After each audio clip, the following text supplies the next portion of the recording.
Hello everyone, welcome to our new video. आज की video में हम एलटीएसएसटी के अंदर ज्योग्राफी के सेक्शन में जो मोस्ट इंपोर्टेंट क्वेश्चन है जो एग्जाम में आ सकते हैं उनको सॉल्व करने की कोशिश करेंगे। ठीक है, तो शुरू करने से पहले एक बार मैं बता दूं, यहाँ पे मैं थोड़ी टफ क्वेश्चन लूंगा। टफ इसीलिए क्योंकि ये आपका रियल एग्जाम नहीं है। ठीक है, एग्जाम में वो अलग बात है कि आपको ये टेस्ट करने की जरूरत होती है कि आप कहाँ पे स्टैंड कर रहे हो। यहाँ पे क्या होगा, मैं आपको इस बेस पे लूंगा क्वेश्चन, जिससे क्या होगा आपकी पूरी की पूरी ज्योग्राफी जो है वो रिवाइज हो जाए एक बार। ठीक है, इसलिए इसमें कुछ क्वेश्चन ऐसे भी हो सकते हैं जो आपको अभी तक नहीं पढ़ाए गए हैं, लेकिन क्योंकि ये हमारा रिवीजन मॉड्यूल है तो यहाँ पे अगर रिवाइज हो जाएंगे तो आपको रियल एग्जाम में वो टफ नहीं लगेगा। ठीक है, इसके अलावा आप इसे खुद से करने की कोशिश करिए। जो भी क्वेश्चन मैं यहाँ पे आपको दूंगा उसे एक बार खुद सॉल्व करने की कोशिश करिए और उसका जो स्कोर है वो हमसे शेयर करिए। वो आप कमेंट बॉक्स में शेयर कर सकते हैं, वो आपके व्हाट्सएप ग्रुप में शेयर कर सकते हैं, ताकि उसे ये पता चले कि कितना आप इसमें से कर पा रहे हैं, क्योंकि इसमें से 90% क्वेश्चन वही हैं जो आपको मैंने पढ़ाए हैं पहले। ठीक है, इसके अलावा आपको जो भी इसके रिगार्डिंग डाउट्स होगा किसी भी क्वेश्चन के अंदर, वो आप डायरेक्टली मुझसे पूछ सकते हैं थ्रू व्हाट्सएप ग्रुप के थ्रू पूछ सकते हैं, या फिर किसी भी अन्य तरीके से आप कॉल करके या इंक्वायरी नंबर पे किसी भी तरीके से आप डाउट्स पूछ सकते हैं। ठीक है, तो चलिए शुरू करते हैं। इससे पहले मैं बता दूं कि अगर आपने अभी तक हमारा कोर्स ज्वाइन नहीं करा है एलटीएसएसटी के अंदर, तो आप हमारा अचीवर्स ऐप डाउनलोड कर सकते हैं, जिसका लिंक आपको डिस्क्रिप्शन बॉक्स में मिल जाएगा। ठीक है, तो उसे डाउनलोड करके आप यहाँ पे आपको एलटीएसएसटी के लिए पेपर 1 पेपर 2 के तहत डिफरेंट टाइप के कोर्सेज यहाँ पे दिखेंगे। आप अपने कन्वीनियंस के अकॉर्डिंग आप एनरोल कर सकते हैं। इसके अलावा एलटीएसएसटी के अलावा भी आपको किसी भी एग्जाम के अंदर प्रिपरेशन करनी है तो आप यहाँ से कर सकते हैं। ठीक है, तो चलिए शुरू करते हैं। ये रहा आज का हमारा पहला क्वेश्चन। देखिए क्वेश्चन क्या कह रहा है कि सामान्यतः वायु की जलवाष्प के रूप में नमी धारण करने की क्षमता किसमें अधिक होने की संभावना है। पहला है तटीय क्षेत्र, दूसरा है उष्णकटिबंधीय वर्षावन, तीसरा है गर्म उपोष्णकटिबंधीय रेगिस्तान और चौथा है शीत टुंड्रा क्षेत्र। ये मैंने बताया था जब हमने आर्द्रता वाला चैप्टर पढ़ा था, मैंने बताया था कि कौन से वाले रीजन में आर्द्रता ग्रहण करने की क्षमता ज्यादा होती है। तो एक बार इसे खुद को सॉल्व करने की कोशिश करिए, फिर मैं आपको बताता हूं।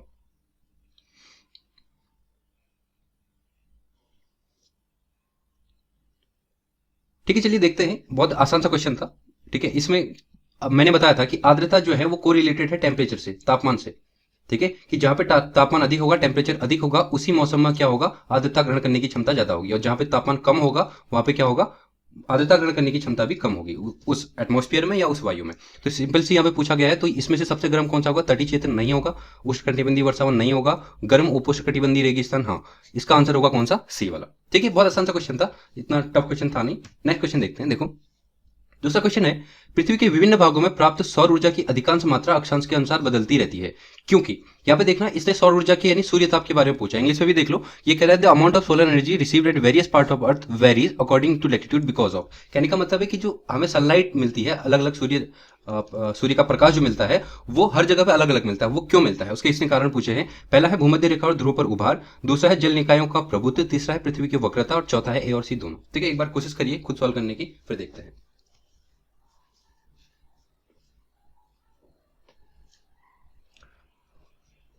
तो देखिए इसमें सिंपली पूछा है सनलाइट। मैंने बताया था जो हमने पृथ्वी वाला चैप्टर पढ़ा था, पहला वाला जो चैप्टर पढ़ा था, उसमें मैंने बताया था कि जो सनलाइट अलग अलग प्राप्त होती है वो अक्षांश के आधार पर प्राप्त होती है। अक्षांश कैसे, कि पृथ्वी अगर गोल है, ठीक है इस तरीके से गोल है, तो यहाँ पे क्या होगा, सनलाइट जो है अलग अलग अक्षांश में अलग अलग तरीके से पहुंचती है। ठीक है, तो पहला ऑप्शन था भूमध्य रेखा और ध्रुव का उभार नहीं, क्योंकि उभार तो भूमध्य रेखा पे होता है, ध्रुव पर नहीं होता और उसके अकॉर्डिंग है भी नहीं। दूसरा है जल निकायों का प्रभुत्व नहीं। तीसरा पृथ्वी की वक्रता, हाँ पृथ्वी की वक्रता का मतलब है कि इसका कैसा शेप, कार्वक्चर शेप। कार्वक्चर शेप का मतलब क्या होगा कि जैसे ये पृथ्वी है, दिख रहा है कार्व है, मतलब इसमें ये ऐसी बिल्कुल ना ऐसी गोल है या ना ऐसे वक्र के तरीके से है, ऐसा जियोइड शेप है। ठीक है, पृथ्वी की इस शेप होने की वजह से पृथ्वी की सूर्य ताप की अलग अलग मात्रा पहुंचती है। जैसे यहाँ पे सनलाइट, यहाँ सूर्य यहाँ पे है तो इसके यहाँ पे परपेंडिकुलर पहुंचेगी और ऊपर वाले इलाकों में कम सूर्य प्रकाश पहुंचेगा। ठीक है, तो इसका आंसर है कौन सा, सी वाला। चलिए नेक्स्ट क्वेश्चन देखते हैं। क्वेश्चन नंबर 3 क्या कह रहा है कि निम्नलिखित कथनों पर विचार कीजिए।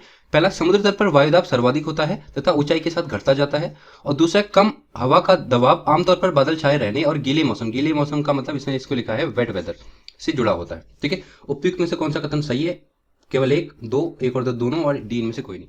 यहाँ पे आप ये मत कहिएगा कि यहाँ पे ये नहीं सोचना है कि यहाँ पे जो है आपने दो क्वेश्चन और एक दो दो ऐसे ही वाले दे दिया तो डायरेक्ट क्वेश्चन पूछा नहीं। यहाँ पे मैंने मैक्सिमम क्वेश्चन वो लिए हैं जिसमें एक ही क्वेश्चन में आपके 2 या 3 क्वेश्चन है। कहने का मतलब है 1 2 3 इस तरीके वाले क्वेश्चन लिए हैं, ताकि ज्यादा से ज्यादा आपका जो है इसके अंदर कवर हो जाए। ठीक है, तो एक बार इसे सॉल्व करने की कोशिश करिए, फिर मैं बताता हूँ।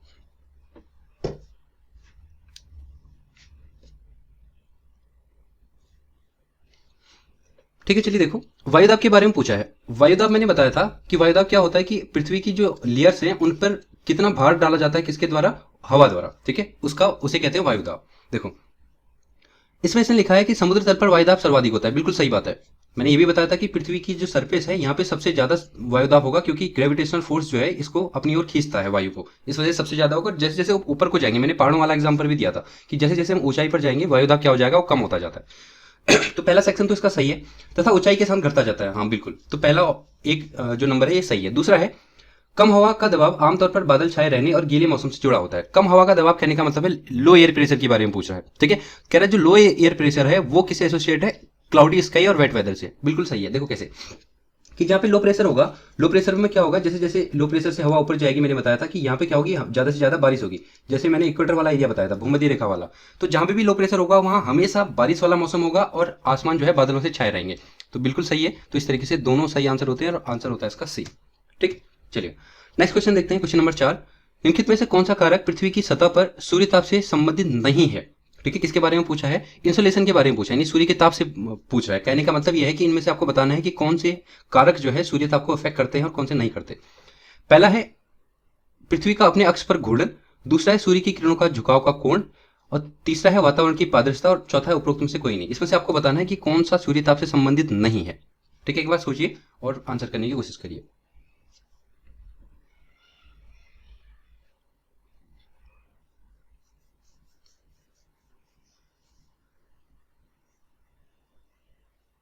ठीक है, चलिए देखते हैं। तो ये भी वही जो मैंने इससे पहले वाला क्वेश्चन करा था, सनलाइट वाला। ठीक है, उसके बारे में पूछ रहा है कि क्या है यहाँ पे इनमें से कौन सी चीजें जो है सूर्य ताप को प्रभावित नहीं करती, इस तरीके की बात पूछने की कोशिश कर रहा है। तो पहला है पृथ्वी का अपने अक्ष पर घूर्णन। हाँ, ये करती है। कैसे कि अगर पृथ्वी जब घूमेगी तभी तो सूर्य ताप पहुंचेगा। जैसे अगर पृथ्वी घूमना बंद कर दे, रुक जाए, तो सभी स्थानों पर सूर्य ताप नहीं पहुंच पाएगा। ठीक है, तो इससे पहुंचेगा। दूसरा है सूर्य की किरणों का झुकाव। हाँ बिल्कुल, क्योंकि सूर्य की किरणें जहां पे तिरछी पहुंचेंगी वहां पे सूर्यताप कम पहुंचेगा और जहां पे सीधी पहुंचेंगे वहां पे सूर्यताप अधिक पहुंचेगा, यानी इससे तो प्रभावित होता है। तीसरा है वातावरण की पारदर्शिता। हाँ, इससे भी प्रभावित होता है, क्योंकि अगर पारदर्शिता होगी नहीं तो सूर्यताप पृथ्वी पर कम पहुंच पाएगा। तो इसका आंसर होगा डी, यानी उपरोक्त में से कोई नहीं। अगर यहाँ से कोई भी कंफ्यूजन हो, डाउट हो, तो आप डायरेक्टली मुझसे पूछ सकते हैं कमेंट सेक्शन में, या आप व्हाट्सएप ग्रुप जो आपके बने हुए हैं, अगर आपने हमारा बैच ज्वाइन करा है तो वहां से पूछ सकते हैं। ठीक है, चलिए नेक्स्ट है आपका क्वेश्चन नंबर 5। क्या कहना चाह रहा है, ये बहुत इंपॉर्टेंट है। देखो ये क्वेश्चन मैंने एक अलग तरीके से दिया है, क्योंकि इस बार एसएसटी का जो पैटर्न है वो थोड़ा सा चेंज हो गया है, और ऐसे क्वेश्चन जो है नॉर्मली आप ग्रुप सी के अंदर भी पूछे जाने लगे हैं। तो ये वाले क्वेश्चन आपको करने आने चाहिए। वहां पे अगर आपने सीधे एबीसी वाले अटेम्प्ट करने की कोशिश की अभी तक, तो ऐसे क्वेश्चन आते ही आप थोड़ा सा जो है नर्वस हो सकते हैं। तो बहुत आसान होता है इसमें। देखते हैं क्या कह रहा है। इसने एक अभिकथन दिया है, एक कथन है कि कोरियलिस प्रभाव भूमध्य रेखा की तुलना में ध्रुव की ओर अधिक होता है, और उसका कारण बता रहा है पृथ्वी पश्चिम से पूर्व की ओर घूमती है। अब देखो यहाँ पे क्या होता है, इन क्वेश्चन में क्या होता है कि पहले इस चीज को देखो कि कोरियलिस प्रभाव भूमध्य रेखा की तुलना में ध्रुव की ओर अधिक होता है। ये सही है, क्योंकि मैंने बताया था कि कोरियलिस फोर्स जो है वो यहाँ पे भूमध्य रेखा पे सबसे कम होता है, और ध्रुव की तरफ जैसे जैसे हम बढ़ेंगे वहां पे मैक्सिमम ध्रुव पर होता है। ठीक है, तो ये कथन सही है। इसका कारण कह रहा है कि इसके पीछे कारण यह है कि पृथ्वी पश्चिम से पूर्व की ओर घूमती है। अब ये बात तो सही है कि पृथ्वी वेस्ट टू ईस्ट घूमती है, पश्चिम से पूर्व की ओर घूमती है, लेकिन ये जो है इसका कारण नहीं है। कहने का मतलब है इसकी वजह से ऐसा नहीं होता। कोरियलिस प्रभाव जो है भूमध्य रेखा की तुलना में ध्रुव पर अधिक होता है, इसका कारण है अर्थ की स्पीड। ठीक है, क्योंकि स्पीड अलग अलग होती है, यहाँ पे अलग होती है और यहाँ पे अलग होती है, इस वजह से कोरियलिस फोर्स जो है अलग अलग होता है। तो यहाँ पे क्या होगा, कथन दोनों सही है, लेकिन क्या नहीं है, सही स्पष्टीकरण नहीं है। तो आंसर होगा इसका बी। ठीक है, ऐसे क्वेश्चन को सॉल्व करने की कोशिश करिए, क्योंकि अगर एक आध क्वेश्चन भी ऐसा पूछ दिया जाता है, ये आसान होते हैं लेकिन आप इसको ड्रॉप करके आओगे, इसलिए ये क्वेश्चन मैंने इसके अंदर लिया है। ठीक है, इसका आंसर है बी। चलिए क्वेश्चन नंबर 6 करते हैं। कोरियलिस बल के बारे में पूछा गया है कि कोरियलिस बल के बारे में निम्न के कथन पर विचार कीजिए। यह सूर्य के चारों ओर पृथ्वी की परिक्रमा का परिणाम है। यह एन गोलार्ध देखा है, इसका मतलब उत्तरी गोलार्ध, उत्तरी गोलार्ध में दाईं ओर और दक्षिणी गोलार्ध में बाईं ओर हवाओं को विक्षेपित करता है। और तीसरा, यह महासागरीय धाराओं के दिशात्मक परिवर्तन के कारणों में से एक है। ये बहुत इंपॉर्टेंट क्वेश्चन है। मैंने पहले ही बताया था कि मैंने सारे क्वेश्चन इसमें ऐसे दिए हैं जिसमें एक ही क्वेश्चन में 2-3 क्वेश्चन हो, ताकि इससे क्या होगा, आपका ज्यादा से ज्यादा रिवीजन होगा इसी टॉपिक से। मतलब जो भी क्वेश्चन पूछा गया उससे जितने भी क्वेश्चन बन सकते हैं इसी में बन जाए। ठीक है, इंपॉर्टेंट क्वेश्चन है, एक बार बनाने की कोशिश करिए, फिर मैं आपको बताता हूँ। ये हमने पढ़ा हुआ है।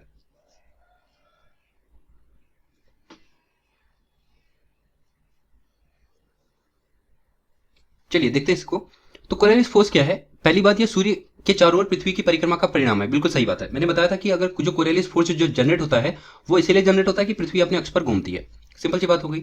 ये उत्तरी गोलार्ध में हवाओं को दाईं ओर और दक्षिणी गोलार्ध में बाईं ओर विक्षेपित करता है। ये भी बिल्कुल सही बात है। ये मैंने बताया था ना कि जब यहाँ से हवाएं ऊपर जाती है तो राइट मुड़ जाती है, और यहाँ से आती है तो थोड़ी सी लेफ्ट मुड़ जाती है। ये मैंने बता दिया था। यह महासागरीय धाराओं के दिशात्मक परिवर्तन के कारण में से एक है। ये अभी हमने चैप्टर नहीं पढ़ा है, लेकिन कई बार ऐसा होता है कि अगर ऐसे स्टेटमेंट वाले क्वेश्चन आने लगे तो ऐसा होता है आपके एग्जाम के अंदर कि आपने 2 स्टेटमेंट पढ़े हों और तीसरा आपको नहीं आ रहा हो, तो यहाँ पे क्या करना है, तो पहले ट्राई करिए कि आपको ये पता है दोनों सही हैं, तो यहाँ पे ये देखिए कि 1 और 2 किस में है, या तो ये आंसर होगा आपका या उपरोक्त सभी होगा, ठीक है, ये दोनों नहीं हो सकते। इस तरीके से एलिमिनेट करने की कोशिश करिए। तो यहाँ पे ये महासागरीय धाराओं का दिशात्मक परिवर्तनों के कारणों में से एक है, हाँ ऐसा होता है। अब हम पढ़ेंगे इसके बाद ओशन करंट, तो जो ओशन करंट होती है, महासागरीय धाराएं होती है, उनकी जो दिशा चेंज करने का काम ये करता है। तो इस तरीके से डी इसका सही आंसर है, यानी उपरोक्त सभी, ठीक है। चलिए नेक्स्ट क्वेश्चन है क्वेश्चन नंबर 7, कैटापेटिक विंड से रिलेटेड है। अब ये क्या है, थोड़ा सा नया आ गया, ये इसलिए भी मैंने दिया है क्योंकि एलटीएसएसटी के अंदर पुराना पैटर्न जो था वो कुछ भी ऐसा उठा के डाल देता है जहां पे आपको एक टर्म का मीनिंग पूछा गया है, ठीक है। जैसे पिछली बार वॉन एलन बेल्ट के बारे में पूछ दिया था कि क्या है, बहुत ऑकवर्ड सा क्वेश्चन हो जाता है कि जो आपने पढ़ा ही नहीं हो, तो ऐसा भी कई बार हो जाता है। तो ये कुछ नहीं होती है, उसी में से पड़ी हुई चीजें होती है। तो क्वेश्चन है आपका, कैटापेटिक हवाएं किसके कारण होती है, पूछा गया है। नंबर 1, विभिन्न ऊंचाई पर हवा में घनत्व का अंतर। दूसरा है तटों के निकट महासागरीय सतह का विभेदक वार्मिंग, यानी अलग अलग तरीके से गर्म होना। और तीसरा है उच्च संवहनी दरों द्वारा निर्देशित स्थानीय गरज के साथ तूफान। और चौथा है महाद्वीपीय के आंतरिक भागों में मौसमी स्थल समीर, हमने पढ़ा था ना, स्थलीय और समुद्री समीर, उसमें से पूछा गया, ठीक है। तो इसमें से आपको बता रहा है।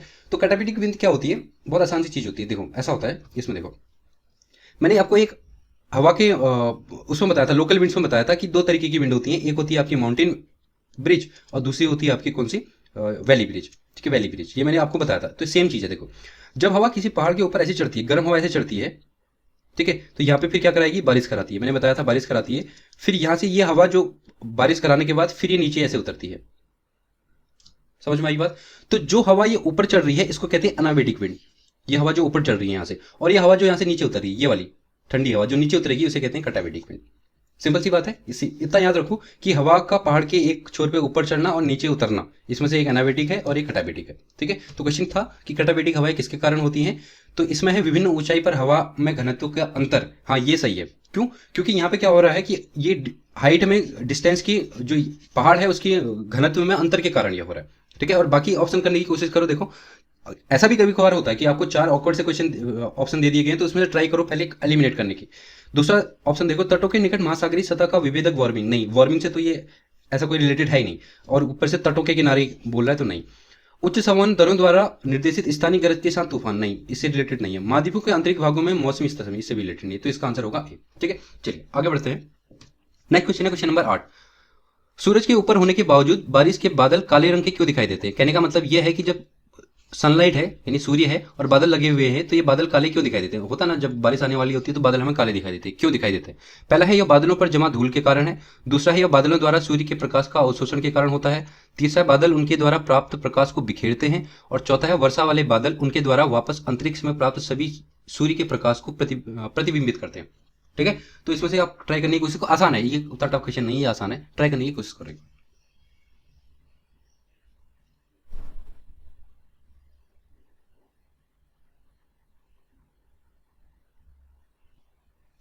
चलिए कोशिश करते हैं बनाने की। देखो पहला ऑप्शन था, पूछा गया था कि जो बादल हैं वो काले क्यों दिखाई देते हैं। पहला था इसमें यह बादलों पर जमा धूल का कारण है, नहीं धूल से कोई मतलब है नहीं इसका। यह बादलों द्वारा सूर्य के प्रकाश को अवशोषण, नहीं सूर्य का प्रकाश बादल अवशोषण नहीं करते, इसका क्या करते हैं, जबकि क्या करते हैं इनको लौटाते हैं, ठीक है। तीसरा है बादल उनके द्वारा प्राप्त प्रकाश को बिखेरते हैं, हाँ ये चीज सही हो सकता है क्योंकि ये क्या करते हैं सनलाइट को बिखेर देते हैं। बिखेरने का मतलब क्या है, इनका प्रकीर्णन करते हैं, वापस भेज देते हैं, ठीक है। चौथा है वर्षा वाले बादल उनके द्वारा वापस अंतरिक्ष में प्राप्त सभी सूर्य के प्रकाश को, नहीं, तो इसका आंसर है डी, सॉरी सी, इसका आंसर है सी, ठीक है। तो यहाँ पे ध्यान रखना है, आंसर इसका सी। चलो नेक्स्ट है क्वेश्चन नंबर 9, किसी भी स्थान पर हवा का तापमान निम्नलिखित कारकों में से किससे प्रभावित होता है। इंपोर्टेंट क्वेश्चन है, ये भी मैंने आपको पढ़ाया था कि तापमान को प्रभावित करने वाले जो कारक हैं वो उसके बारे में मैंने आपको बताया था। पहला है स्थान का अक्षांश, दूसरा जगह की ऊंचाई, तीसरा है गर्म और ठंडे महासागरीय धाराओं की उपस्थिति। ये बहुत इंपॉर्टेंट है, ये आना चाहिए, ये मैंने पढ़ाया हुआ है, ठीक है। बताइए इनमें से कौन कौन से सही हैं। 1 2 3 है, केवल 1 2 3, 1 और 3 है, 2 और 3 है और केवल 1 है।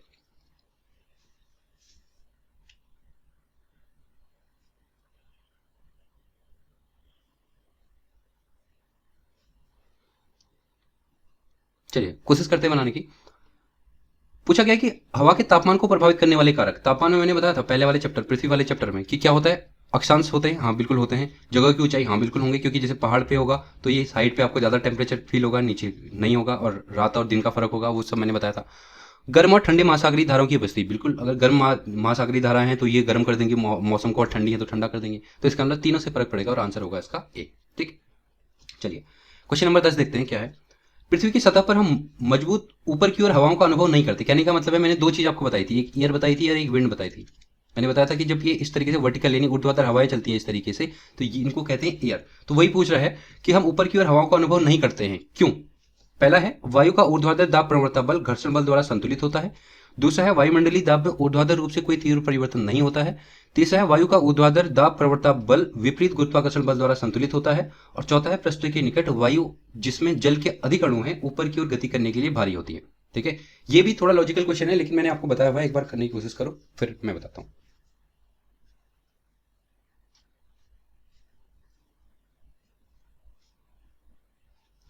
चलिए देखिए, इसमें पूछ रहा है कि जो एयर है यानी इस तरीके से वर्टिकल हवा चलती है, ये अगर पृथ्वी की सतह है तो मैंने बताया था यहाँ पे हमें ऐसी क्षैतिज हवाएं महसूस होती हैं इस तरीके से, लेकिन ये जो ऊर्ध्वाधर हवाएं हैं ये महसूस नहीं होती। क्यों? क्योंकि इसका कारण मैंने बताया था क्या होता है कि अगर ये हवा जो है ऊपर को चल रही है तो इनके विपरीत गुरुत्वाकर्षण बल लग रहा है, जिसकी वजह से क्या हो जाता है, इसमें एक बैलेंस आ जाता है। ठीक है, ये बैलेंस आ जाता है और ये हवाएं फील नहीं हो पाती। ठीक है, तो कहाँ पे लिखा गुरुत्वाकर्षण बल? ऑप्शन नंबर सी में, इसलिए इसका आंसर है ऑप्शन नंबर सी। ठीक है, एलिमिनेट करके भी आप कर सकते थे क्योंकि इसका घर्षण बल से कोई मतलब है नहीं।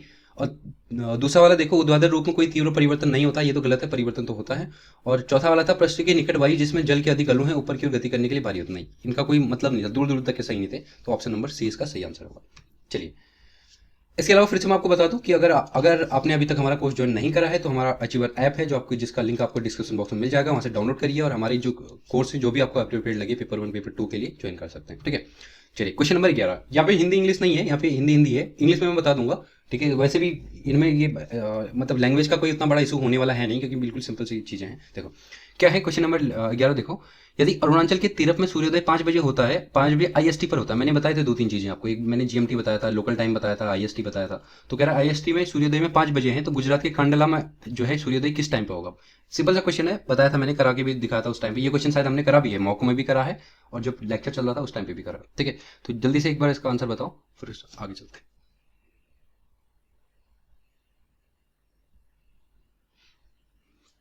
चलिए देखो, तो ये कह रहा है कि इंडिया का यहाँ पे अरुणाचल वाले एरिया में कितना सुबह के 5 बजे हुए हैं, और ये पूछ रहा है कि अगर यहाँ पे सूर्योदय 5 बजे हो रहा है तो गुजरात गुजरात जो यहाँ पे पड़ता है बिल्कुल लास्ट में, यहाँ पे कांडला में, यहाँ कांडला इसका लास्ट पड़ता है, तो यहाँ पे सूर्योदय कितना टाइम बाद होगा? तो मैंने बताया था इसकी एक सिंपल सी कैलकुलेशन होती है कि बीच में जितने भी आप देशांतर है उनको कैलकुलेट कर लो, और उसके अकॉर्डिंग एक कैलकुलेशन होती है कि 15 देशांतर है तो 1 घंटे का फर्क होगा। ठीक है, इसके अकॉर्डिंग अगर आप कैलकुलेट करोगे तो आपको ये मिलेगा कि क्या, 1 देशांतर पे 4 मिनट का फर्क मिलता है।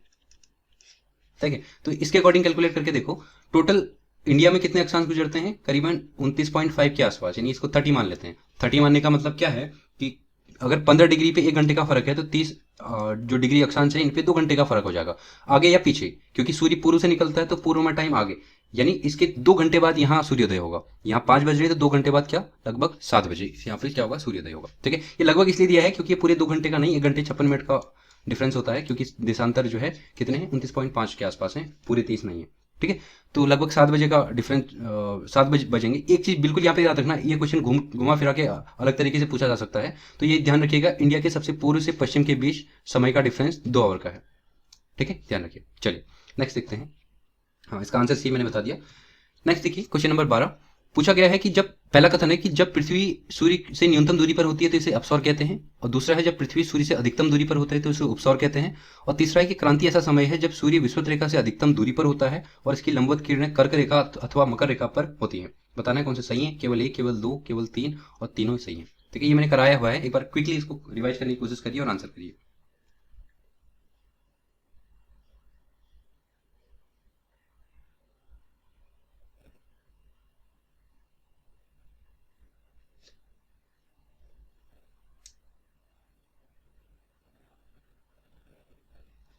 ठीक है, चलिए देखते हैं।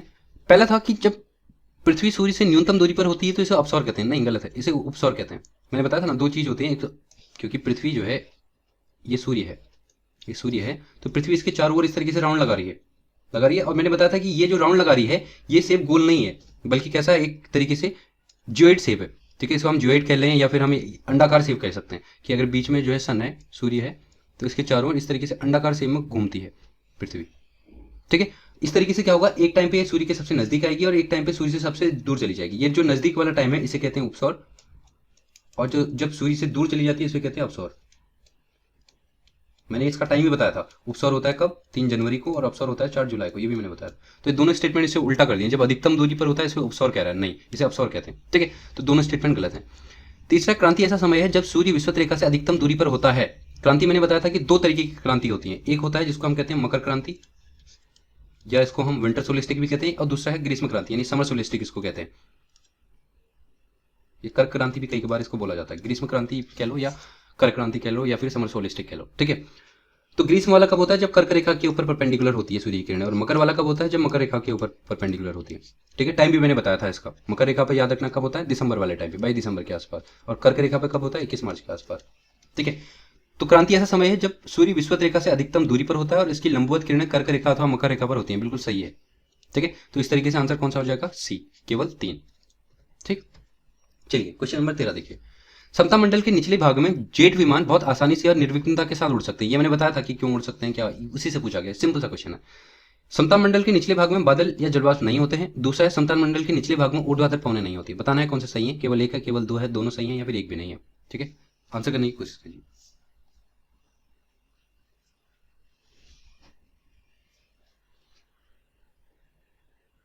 ठीक है, चलिए देखते हैं। मैंने बताया था कि जो इस तरीके से होता है, पृथ्वी के लेयर जो होती है, सबसे नीचे होता है आपका क्षोभ मंडल। ठीक है, ये होगा आपका क्षोभ मंडल। इसके ऊपर होता है आपका समताप मंडल, ये वाला समताप मंडल। मैंने बताया था कि जो समताप मंडल वाला एरिया है, यहाँ पे क्या होगा? यहाँ पे जो है सारे विमान जो है इसी लेयर में उड़ते हैं। क्यों? क्योंकि यहाँ पे मौसमी क्रियाएं नहीं होती है। मौसमी क्रिया नहीं होने का मतलब यहाँ पे बारिश नहीं होती है, बादल नहीं होते हैं, ये सब नहीं होती है मौसमी क्रियाएं, तो इसलिए नहीं होते हैं। तो पहला था इसलिए समताप मंडल के निचले भाग में बादल या जलवाष्प नहीं होते। सही बात है। बादल होते हैं थोड़े, मतलब इतने माइनर होते हैं कि उनको ना के बराबर कंसिडर किया जाए। ठीक है, इसलिए स्टेटमेंट सही होगा। दूसरा है समताप मंडल के निचले भाग में ऊर्ध्वाधर पवनें नहीं होती। ऊर्ध्वाधर मैंने बताया ना, ये ऊर्ध्वाधर वाली पवनें। ठीक है, ये बिल्कुल बहुत ही अच्छा क्वेश्चन था। मैंने इससे पहले बताया था कि ऊर्ध्वाधर पवनें क्या होती हैं? ये क्या बारिश कराएंगी, और बारिश कहाँ पे होगी? बादल कहाँ होंगे? नीचे क्षोभ मंडल में। समताप मंडल से इनका कोई मतलब है नहीं। ठीक है, तो दोनों स्टेटमेंट सही है, इसलिए आंसर हो जाएगा आपका सी वाला। ठीक है, चलिए नेक्स्ट क्वेश्चन है 14 वाला। देखो क्या कह रहा है। ये भी आसान सा क्वेश्चन है। भूमध्य रेखा से ध्रुव तक वायुभार पेटियां, जो हमने प्रेशर बेल्ट पढ़ी थी, इसे लास्ट लेक्चर में हमने वही पढ़ा था, तो उनका सही क्रम बताना है कि कौन से हैं। तो इनमें से ये बताना है कि आपको क्रम कौन सा सही होगा। भूमध्य रेखी निम्न, उपध्रुवी निम्न, ध्रुवी निम्न, इस तरीके से आप दिए हैं। तो चारों स्टेटमेंट एक बार पढ़िए और उसके बाद आंसर करने की कोशिश करिए।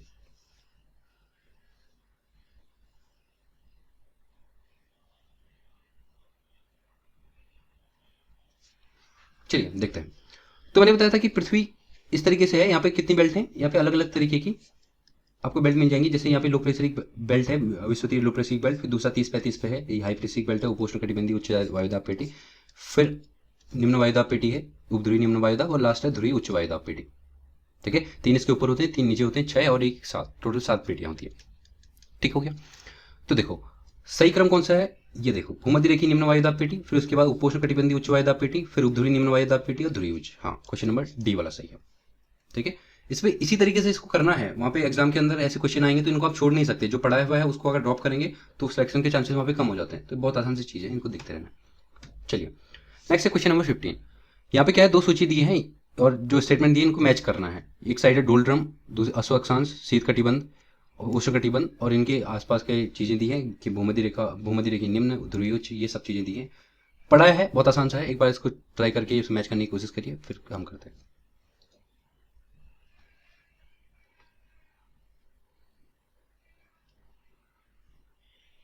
चलिए देखते हैं एक बार। पहला डोलड्रम। डोलड्रम मैंने बताया था क्या होता है कि इक्वेटर वाले पार्ट में, ये जो बिल्कुल लो प्रेशरिक बेल्ट है, जहाँ पे आईटीसी जेट बेल्ट होती है। ठीक है, यहाँ पे बिल्कुल शांत सा मौसम होता है, इसलिए इसको डोलड्रम कहते हैं। तो मैच करोगे तो भूमध्य रेखी निम्न वायुदाब। ठीक है, दूसरा अश्व अक्षांश। अश्व अक्षांश भी मैंने बताया था कि 30-35 वाला बेल्ट जो हाई प्रेशरिक बेल्ट है उसे अश्व अक्षांश कहते हैं। तो ध्रुवी उच्च नहीं, ध्रुवी उच्च नहीं होगा, उपोष्ण कटिबंधी उच्च, ये वाला। ठीक है, तीसरा शीत कटिबंध। शीत कटिबंध कौन सा वाला होगा? ध्रुवी उच्च। रुक जाओ, उष्ण कटिबंध कर्क रेखा से मकर रेखा के बीच उष्ण कटिबंध। ठीक है, और शीत कटिबंध कौन सा वाला होगा? ध्रुवी उच्च वाला। ठीक है, एक बार फिर से देख लेते हैं। डोलड्रम भूमध्य रेखी निम्न, बिल्कुल सही है। अश्व अक्षांश उपोष्ण कटिबंधी उच्च, बिल्कुल सही है। तीसरा शीत कटिबंध ध्रुवी उच्च, ये भी सही है क्योंकि शीत कटिबंध बिल्कुल यहाँ ध्रुवी उच्च के ऊपर होता है। उष्ण कटिबंध ये वाला बिल्कुल सही है। अब देखो ऐसा कहीं भी मिल रहा है, 1 3 ये 2 और 4, ये वाला। क्वेश्चन नंबर बी इसका सही होगा। ठीक है, ठीक हो गया। चलो नेक्स्ट क्वेश्चन करते हैं। Question number 16। इसमें पूछ रहा है सन्मार्गी पवनों के बारे में। सन्मार्गी पवनें मैंने बताई थी, जिसको कहते हैं ट्रेड विंड। ट्रेड विंड, ठीक है। ट्रेड विंड क्या है उनके बारे में ट्रेड विंड के बारे में बता रहा है। देखो पहला स्टेटमेंट है, उपोष्ण कटिबंधी उच्च वायुदाब से भूमध्य रेखी निम्न वायुदाब तक कहाँ की ओर चलती है पूछ रहा है। पैसिफिक बेल्ट का ही क्वेश्चन है, ये भी हमने पढ़ा हुआ है। भूमध्य रेखी निम्न वायुदाब से उपोष्ण कटिबंधी उच्च वायुदाब तक। तीसरा ऑप्शन है उपोष्ण उच्च वायुदाब के उपध्रुवी कटिबंध उच्च वायुदाब तक। ठीक है। चौथा है उपध्रुवी निम्न वायुदाब से उपोष्ण कटिबंधी उच्च वायुदाब तक। ये सही होगा कि नहीं होगा? उपोष्ण उच्च वायुदाब से उपध्रुवी उच्च वायुदाब तक। ठीक है चलो, वैसे भी ये है नहीं। नेक्स्ट और स्टेटमेंट देखो,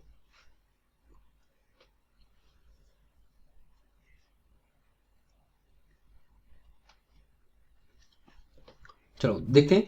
ट्रेड विंड मैंने बताया था, ट्रेड विंड कहाँ पे चलती है इस तरीके से। लो प्रेशरिक जो बेल्ट है कौन सी, इक्वेटर वाली, इक्वेटर की लो प्रेशरिक बेल्ट है, इसके ऊपर क्या है उपध्रुवी हाई प्रेशरिक बेल्ट है। यहाँ से नीचे की ओर चल, क्योंकि हमेशा हाई से लो हवा चलेंगी, तो ये हवाएं होती है ट्रेड विंड, इनको कहते हैं। तो कहाँ से कहाँ की ओर चल रही है? उपोष्ण कटिबंधी उच्च वायुदाब से भूमध्य रेखी निम्न वायुदाब तक। लिखा है कहाँ पे देखो, उपोष्ण कटिबंधी उच्च वायुदाब से भूमध्य रेखी निम्न वायुदाब तक। ऑप्शन नंबर ए सही होगा। ठीक है, आसान था बिल्कुल, आसान से क्वेश्चन है, इनमें टफ नहीं है। एक दो कुछ टफ क्वेश्चन है, लेकिन जो उनको मैं बता दे रहा हूँ, ये तो आसान क्वेश्चन है जो पढ़ाए हुए हैं। नेक्स्ट क्वेश्चन नंबर 17, सापेक्ष आर्द्रता के बारे में पूछा है। सापेक्ष आर्द्रता मैंने पढ़ाई, आर्द्रता के तीनों टाइप मैंने बताया कि निरपेक्ष है, सापेक्ष और विशिष्ट है। ठीक है, तो सापेक्ष आर्द्रता को बढ़ाना है, इसकी विधि है। बहुत अच्छा क्वेश्चन है। देखो पहला है आर्द्रता में वृद्धि करनी है, मतलब ये पूछ रहा है कि सापेक्ष आर्द्रता को आपको बढ़ाना है, तो कैसे बढ़ाओगे? आर्द्रता में वृद्धि तापमान में वृद्धि के साथ, मतलब आर्द्रता में भी वृद्धि कर रहे हो और तापमान में भी वृद्धि कर रहे हो। दूसरा है आर्द्रता में वृद्धि तापमान में वृद्धि के बिना, यानी आर्द्रता में वृद्धि कर रहे हो तापमान में वृद्धि नहीं कर रहे। तीसरा आर्द्रता में कमी के बिना तापमान में कमी, मतलब आर्द्रता में कमी नहीं कर रहे और लेकिन तापमान में कमी कर रहे हो। चौथा है तापमान में कमी के बिना आर्द्रता में कमी। तो आपको बताना है इनमें से किन तरीकों से जो है सापेक्ष आर्द्रता को बढ़ाया जा सकता है।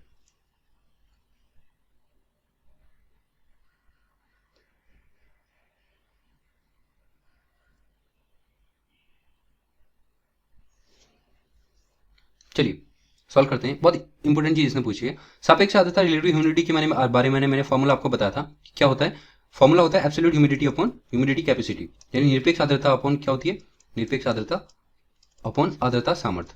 ठीक है, आर्द्रता सामर्थ्य इंपॉर्टेंट चीज है। देखो कैसे बढ़ेगी, आप यहाँ पे देखना।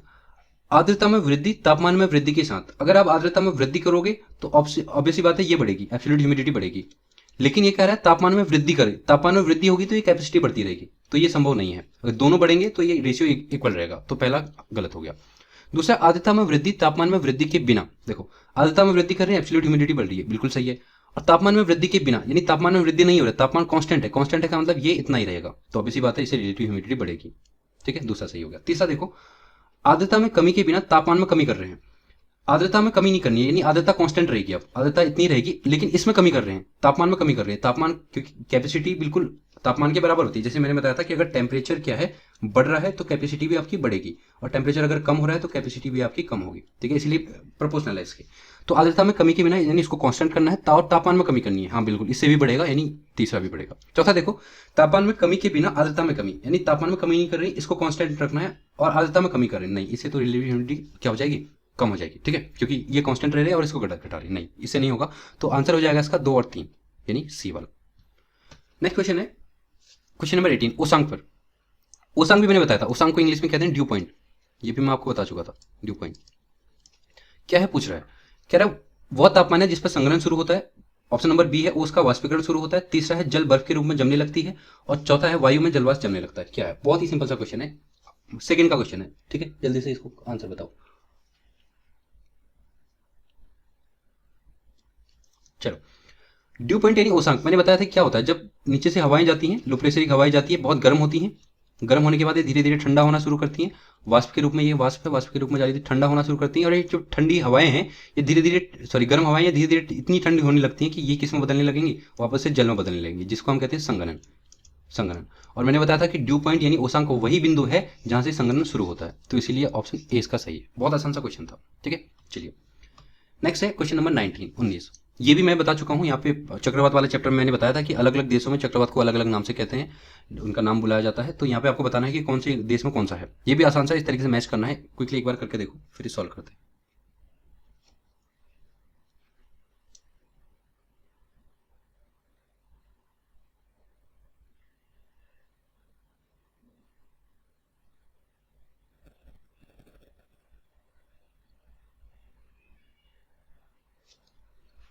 चलिए देखो मैच करके देखते हैं। विली विली है ऑस्ट्रेलिया, ये मैं वहां पे बताया था आपको, एक चार्ट बना के बताया था आपको, ठीक है। दूसरा हरिकेन, हरिकेन है संयुक्त राज्य अमेरिका यूएसए में।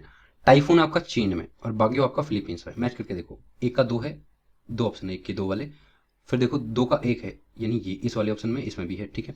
सी के देखो, सी का चार है ये, यानी आंसर होगा आपका बी वाला। सिंपल है, ठीक है। चलो क्वेश्चन नंबर 20 देखते हैं। चक्रवात के लक्षण है, चक्रवात के बारे में पूछा। चक्रवात मैंने लास्ट चैप्टर में आपको पढ़ाया था। चक्रवात क्या है? चक्रवात में क्या होगा? निम्न वायुदाब, पवनों का अभिसरण, उत्तरी गोलार्ध में घड़ी की सुई की दिशा में वायु की दिशा, यहाँ पे थोड़ा सा टाइपिंग मिस्टेक है, दिशा, केंद्र पर ऊपर को उठती वायु। बहुत ही आसान है, ये मैंने सारे कैरेक्टरिस्टिक आपको मैंने वहां पे पढ़ाए हुए हैं, ठीक है। देखो चलो एक बार आप सॉल्व करके देखो, फिर देखते हैं।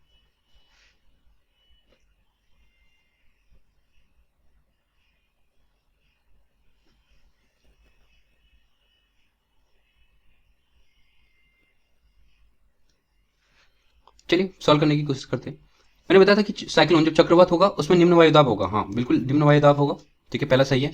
पवनों का अभिसरण, अभिसरण का मतलब ये हाई प्रेशर से इस पे हवाएं आ रही हैं यहाँ चारों ओर से, बिल्कुल सही है। उत्तरी गोलार्ध में घड़ी की सुई की दिशा में वायु की दिशा, नहीं गलत है, विपरीत दिशा में होती है। मैंने बताया था उत्तरी गोलार्ध में एंटी क्लॉकवाइज यानी घड़ी की सुई की विपरीत दिशा, और दक्षिणी गोलार्ध में घड़ी की सुई की दिशा में, तो ये गलत होगा। केंद्र से ऊपर की उड़ती वायु, हाँ बिल्कुल, यहाँ से आंख मैंने बताया था जब सूर्य की सॉरी ये जो चक्रवात की आंख होती है यहाँ से ऊपर की ओर वायु उड़ती है, यानी ये सही है, एक दो चार सही है, यानी ऑप्शन नंबर सी सही है, ठीक है। आसान सा क्वेश्चन था। चलिए नेक्स्ट है स्थानीय पवनें। ये भी मैंने आपको बताया था कि डिफरेंट टाइप की स्थानीय पवनें कहाँ कहाँ से चलती हैं, ये मैंने एक पूरा चार्ट आपको दिया था। मैंने ये भी बताया था कि यहाँ से इस तरीके के क्वेश्चन आएंगे मैच करने वाले, ठीक है। तो एक बार मैच करके देखो कि चिनूक है, खमसिन है, विक्रीफील्डर है, सिरक्को है, कौन कौन से देश में चलती है, मैच करके देखो, फिर सॉल्व करते हैं।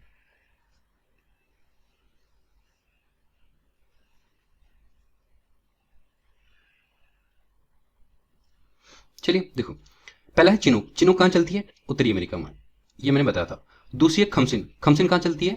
मिस्र में। तीसरा है विक्रीफील्डर, सिरक्को चलती है सहारा में, और विक्रीफील्डर चढ़ेगी आपकी ऑस्ट्रेलिया में, ठीक है।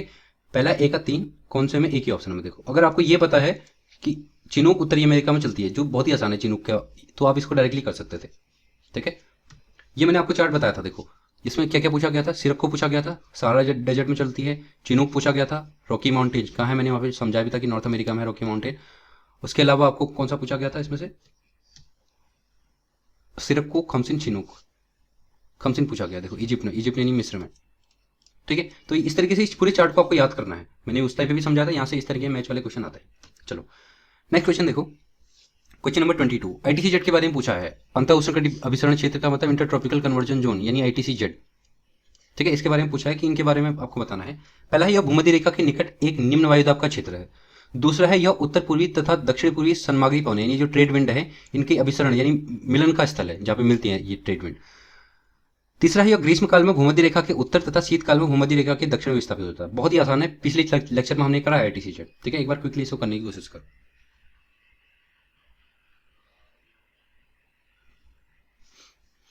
चलिए देखते हैं। आईटीसी जेड मैंने बताया था कि ये भूमध्य रेखा के पास ये बेल्ट होती है, जनरली भूमध्य रेखा के पास होती है, लेकिन ऊपर नीचे करती रहती है मौसम के अकॉर्डिंग। तो ये भूमध्य रेखा के पास निम्न वायुदाब का क्षेत्र है, हाँ बिल्कुल क्षेत्र है। मैंने बताया था कि जहाँ पे सबसे ज्यादा टेम्परेचर होगा यानी सबसे ज्यादा लो प्रेशर होगा वहीं पे आईटीसी जेड बेल्ट जो है वो पहुंचती है। यह उत्तर पूर्वी तथा दक्षिण पूर्वी सन्मार्गी पवन ट्रेड विंड जो है उनका अभिसरण स्थल है यानी मिलन स्थल है, हाँ ये सही बात है, क्योंकि आईटीसी जेड बेल्ट वहीं बनती है जहाँ पे दोनों हवाएं मिलती हैं, ठीक है। तो दो तो ये सही हो गई। तीसरा, यह ग्रीष्म काल में भूमध्य रेखा के उत्तर तथा शीतकाल में भूमध्य रेखा के दक्षिण में विस्थापित होता है, बिल्कुल सही बात है, क्योंकि मैंने बताया था जब कर्क रेखा के ऊपर सूर्य होगा तो ये कर्क रेखा की तरफ मूव हो जाएगी, और जब शीत ऋतु में दक्षिण यानी मकर रेखा के ऊपर सूर्य होगा तो ये नीचे दक्षिण की तरफ विक्षेपित हो जाएगी। तो कौन से सही है? तो तीनों स्टेटमेंट सही है, आंसर नंबर डी सही है, ठीक है। आसान था, ये हमने पढ़ा हुआ है। नेक्स्ट बहुत ही आसान क्वेश्चन है, बिग बैंग सिद्धांत नियम से किससे संबंधित है? हमारे क्लास जो फर्स्ट है उसमें ये मैंने बताया था। सिंपल है, कौन सा? एक बार कोशिश करो बनाने की, फिर करते हैं, ठीक है। कल ये होगा, बहुत ही सिंपल सी चीज है, ब्रह्मांड के विस्तार से। मैंने बताया था बिग बैंग का क्या है, यहाँ पे एक विस्फोट हुआ था बड़ा सा, और जो बड़ा पिंड था, एक बहुत बड़ा पिंड था, वो छोटी छोटी पिंड में टूट गया था, वही बिग बैंग सिद्धांत था। चलो नेक्स्ट 24 क्वेश्चन है, वायुमंडल की संरचना के संदर्भ में निम्न कौन सा कथन सही है? ठीक है, वायुमंडल भी हमने पढ़ा है, उसके बारे में बताना है। ऑक्सीजन केवल सौरमंडल में पाई जाती है। नाइट्रोजन और ऑक्सीजन के बाद कार्बन डाइऑक्साइड सबसे प्रचुर मात्रा में पाई जाने वाली गैस है। तीसरा है उष्णकटिबंधीय क्षेत्रों की तुलना में उपोष्णकटिबंधीय क्षेत्र में धूलकणों का उच्च सांद्रण पाया जाता है। बेहद इंपॉर्टेंट है और बहुत ही आसान भी है। हमने धूलकण भी पढ़ा है, हमने ये भी पढ़ा है कि एटमॉस्फेयर में कौन कौन सी गैसों का क्या क्या क्रम है, कितना परसेंट में पाई जाती है। ये थोड़ा सा ट्रिकी है बट फिर भी आप करने की कोशिश करो, ठीक है, एक बार सॉल्व करने की कोशिश करो।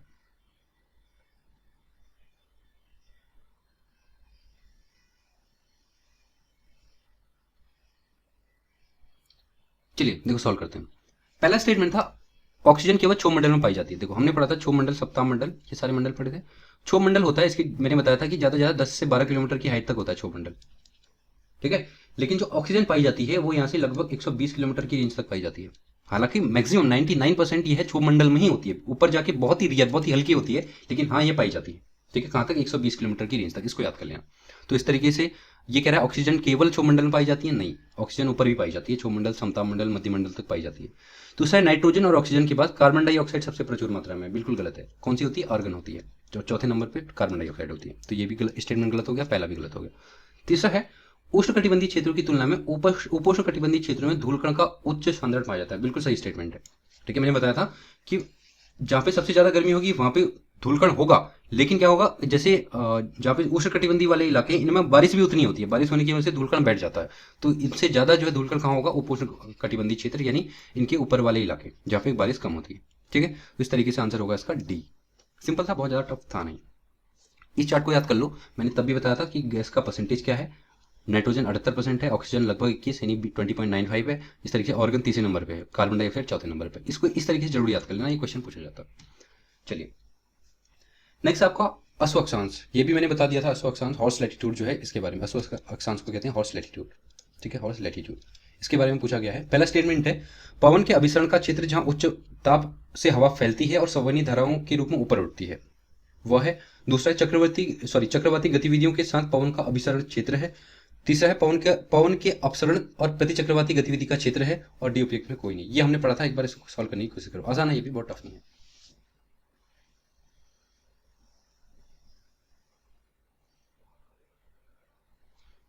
चलिए सॉल्व करते हैं। अश्व अक्षांश हॉर्स लैटिट्यूड मैंने बताया था कहाँ पे होता है? 30 से 35 डिग्री से, यहाँ पे अक्षांशों के ऊपर, 30 से 35 डिग्री अक्षांश के ऊपर, इसको कहते हैं हॉर्स लैटिट्यूड, ठीक है। पहला स्टेटमेंट देखो, पवन के अभिसरण का क्षेत्र है जहां उच्च ताप से हवा फैलती है और संवहनी धारा के रूप में ऊपर उठती है, बिल्कुल गलत बात है, क्योंकि संवहनी धारा के रूप में लो प्रेशर से हवा ऊपर उठेगी, ये तो हाई प्रेशरिक बेल्ट होती है, यहाँ से हो नहीं सकता, तो पहला स्टेटमेंट गलत है। दूसरा है चक्रवाती गतिविधि के साथ पवन का अभिसरण क्षेत्र है, जी बिल्कुल नहीं, चक्रवाती गतिविधि नहीं होती है, जबकि यहाँ की प्रति चक्रवाती गतिविधि होती है, एंटी साइक्लोनिक गतिविधियां होती है, ठीक है। तीसरा है पवन के अपसरण के साथ प्रति चक्रवाती गतिविधि, हाँ बिल्कुल सही है। कौन सा हो जाएगा इसका? ऑप्शन सी इसका सही हो जाएगा, ठीक है। तो आज के लिए इतना ही है, 25 क्वेश्चन करने थे, या मैं कर चुका हूँ। इसके नेक्स्ट सेशन में हम करने की और 25 करेंगे टोटल। मैं आपको इस पूरे सेशन के अंदर मैंने बताया था कि यहाँ पे पूरी ज्योग्राफी आपको रिवाइज करने को मिलेगी, क्योंकि मैंने इसके सारे क्वेश्चन ऐसे दिए हैं जहाँ पे एक क्वेश्चन में भी 2-2, 3-3, 4-4 क्वेश्चन इंक्लूडेड है, ठीक है। तो इसके अलावा अगर आपने अभी तक हमें ज्वाइन नहीं करा है तो अचीवर्स ऐप को डाउनलोड करके, जिसकी लिंक आपको डिस्क्रिप्शन बॉक्स में दी गई है, उसे डाउनलोड करिए। और आपको जो भी पेपर 1, पेपर 2 जिस चीज़ के लिए भी आपको तैयारी करनी है, वो उसी के अकॉर्डिंग आप कोर्स ज्वाइन करिए, और वहाँ पे आपको जो क्लासें हैं वो ज्वाइन करने को मिलेंगे, ठीक है। तो आज के लिए इतना ही, फिर मिलते हैं नेक्स्ट क्लास में। Thank you so much for joining us.